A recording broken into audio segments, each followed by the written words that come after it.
Okay, this is going to be video 2 for European notes for November 6th. We just finished talking about the new patterns of English, new pattern of 18th century population explosion. So we're going to change the slide now, going to rural industry. So with an increasing rural peasants with no land, as we talked about yesterday, this led to the development of industry in rural areas. So you're going to begin to see industry starts very small, not in big factories like you think later on, like Industrial Revolution.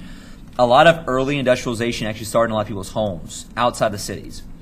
Urban capitalists were more than helpful or more than willing to give a lot of these landless poor peasants some kind of job to do at their homes to help produce industrial-made goods.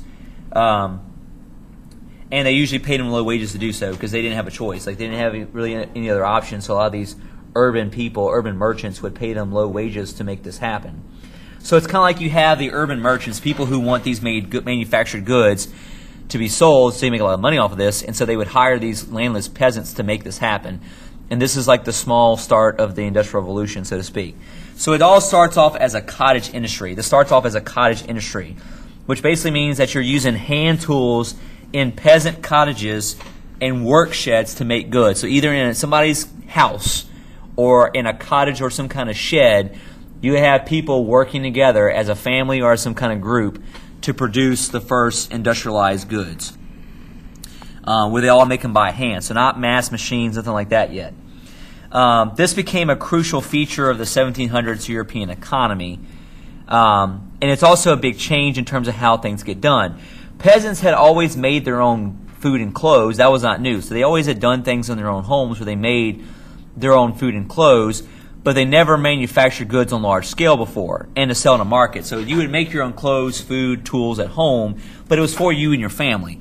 Now you're having people hire you to make those things in your home and to sell them into a market. And that's why this is why it's so radical and why we're heading to more of a capitalist society.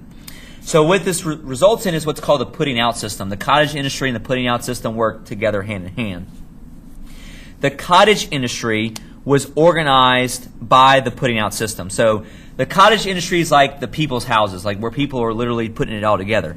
The putting out system is kind of how merchants organize overall all the people who work for them, all the workers, all the sheds, all the cottages and so forth. In the system, merchant capitalists, the people who make money off of selling goods in cities, would loan or put out raw materials to cottage workers.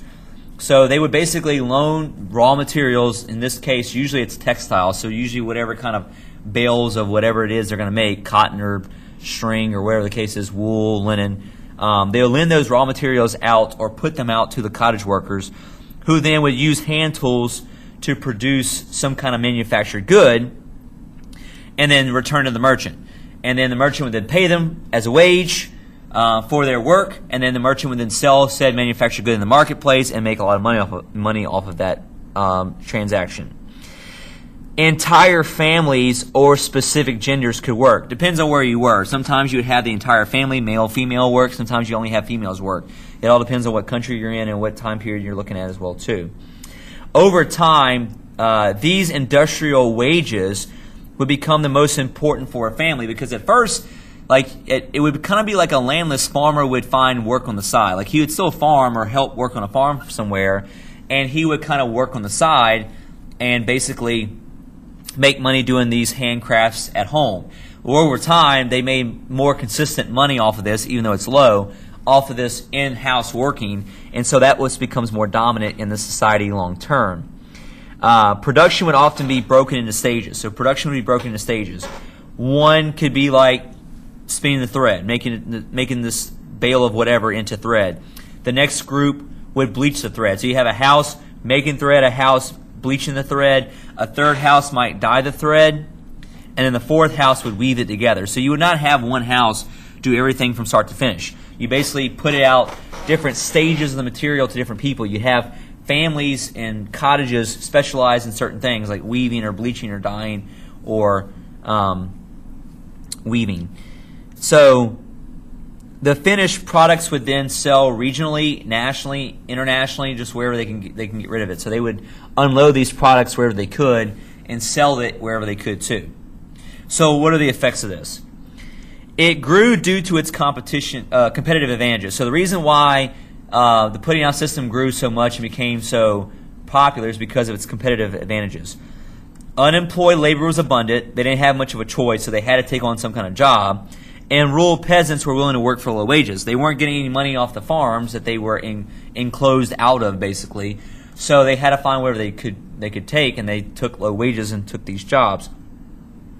Workers and merchants would experiment with different methods too. So they also, because you're kind of working and there's no restrictions at all from the government or anything, you would kind of experiment to see how you can make these products even better.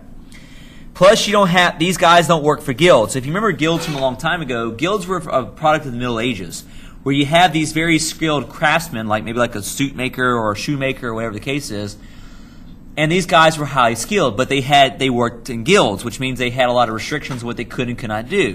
Kind of like a labor union almost. But these landless peasants had no restrictions. They weren't part of any kind of guilds. And so they could basically pay them low wages, and they could produce whatever kind of goods they want. They could experiment and make all kinds of different styles and types of goods. They could make things like textiles. That was probably the biggest thing that Europeans made at this point, was textile manufacturing, which is a type of cloth. Knives, forks, housewares, buttons, gloves, clocks, anything you can think of, they could manufacture these kind of goods. They couldn't really make luxury items, but that's okay because only elite people could buy that stuff anyway. And if you made everyday goods, everyday people would need to buy everyday goods, which is why they made a lot of money off of this. So this all developed in different stages in Europe. Rural industry was most successful in England. Rural industry was most successful in England, mainly with textiles. That's what England's claim to fame is. Claim to fame is that they produce lots and lots of textiles or cloth, like either wool cloth, cotton cloth, whatever the case is. By 1700, England's industry was still more rural-based than urban-based. So that's something important to understand, too, is that in the early 1700s, England, although it leads the way, their industry is still very rural-based, which means they're dominated by the putting out system, not by industrialized cities or anything like that yet. And so they are heavily reliant upon the putting out system. Most continental European countries were slow to develop this rural industry method, except for Flanders and the Dutch Republic. So Flanders and the Dutch Republic were two of the only areas in the continental Europe to actually also adopt this a little quicker. Most other countries took a long time to adopt industrialized rural work. All right, the lives of the rural textile workers, and we're going to stop in here. So until the 1800s, the textile industry employed most Europeans. So until the 1800s, the textile industry across Europe employed most Europeans. They'd make mostly linen, woolen, or cotton cloths, depending on what people wanted or where you were. Workers lived in small cottages, usually with one giant room. You lived and worked in the same space. You would have very little furniture, and most of the furniture in your room was actually like the equipment you would use to make the good. You also might have some like a bed or something like that, a table. That's pretty much it. And so that one room in their cottage would serve as their workroom, their kitchen, their bedroom, everything.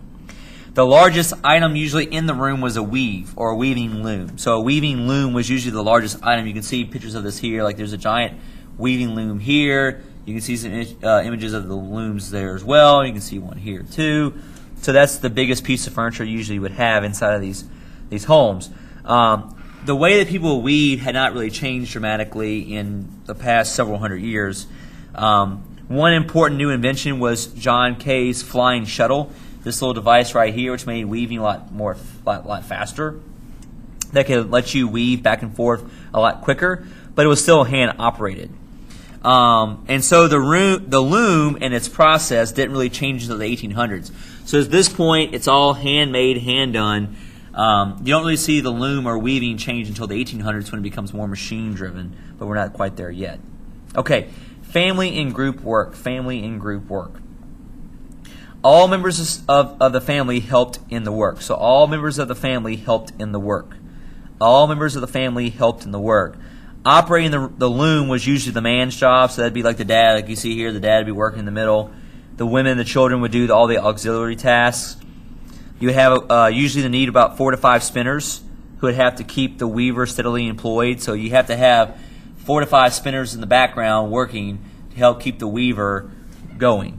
So if you didn't have enough people in a family, because families usually would be slow, a lot of times merchants would also hire single women or widowed women, women without a husband anymore, to be the workers in these cottages. So if you had a family, you might hire in a single woman or a widow woman to come in. That's where you get the nickname spinsters from, because usually they come in and do a lot of spinning in this equipment. And so if you're going to become a woman who's old and single with no husband, that they refer to as, or even today referred to as spinsters, because they will usually become like thread spinners at these homes. That's where the name comes from. So on that great note, we're going to stop there. Hope you have a good day off. Enjoy yourself, and we'll see you Wednesday when you get back.